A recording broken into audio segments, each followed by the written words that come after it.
Lindy McGinnis set out to attract wildlife when she renovated her 40-year-old yard. It's been a 10-year process and she's not finished yet. The starting point for her design was that she and husband Larry wanted to share their homestead with wildlife of all kinds. Lindy became a master gardener to learn more about the plants she wanted to entice them. I just wanted to be more involved with the gardening community. I wanted to learn more about gardening, and it's a great organization for doing both. If I'm not working, I want to be outside. I want to be in my garden or any garden. In back, old trees dominate, where Lindy's counted 50 bird species and watched many nestlings grow up. Whenever I see something new, it's just like a success to me. They built a deck to watch the birds, armadillos, foxes, and other wild friends that call on them. Cow panel makes it easy to see what's going on below, even while sitting.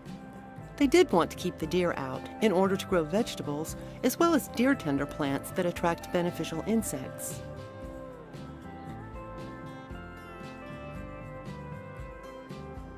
Again, they chose cow panel. They wanted to stay connected to their neighbors and maintain the park-like atmosphere. Also, little animals can scurry through on their rounds.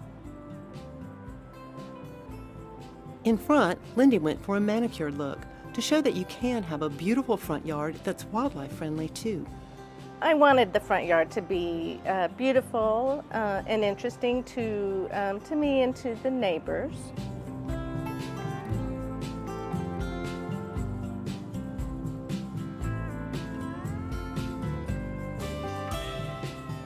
The neighbors stop all the time and they want to talk about certain plants, and they're always very pleased with the fact that it's not traditional, but it's still really pretty and interesting.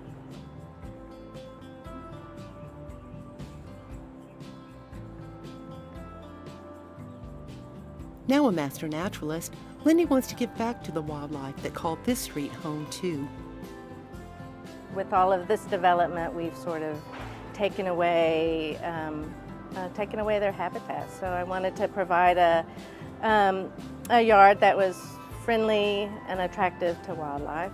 So I've tried to plant plants that attract butterflies, that attract birds. I try to provide water and shelter and a yard with no chemicals so that they're happy here and raise their families.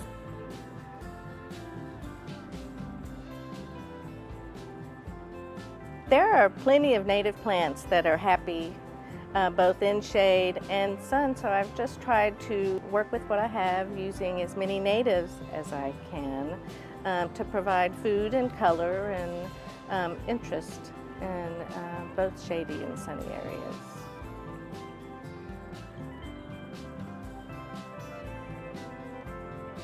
Let's say that my goal is for it to be attractive to wildlife all year round.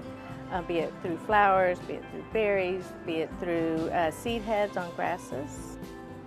Lindy also attracts with her creative spin on homemade projects.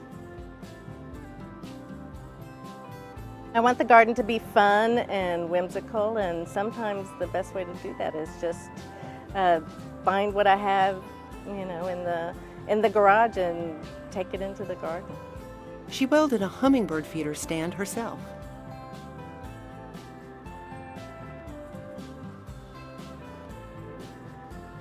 She used leftover cow panel to make trellises to plant with vines for wildlife food.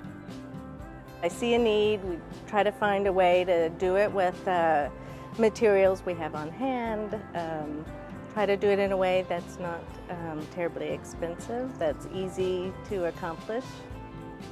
This has been a 10-year project, and I think the wildlife, the interest in wildlife has come. I've always been interested in wildlife, but bringing wildlife into the garden has evolved over the years. So while I was trying to develop a beautiful garden, I learned along the way that the garden is more beautiful when there are butterflies flying, when I see lizards in the yard, when I have spiders in the yard, when I see animals raising their young in the yard. That just makes it all very special.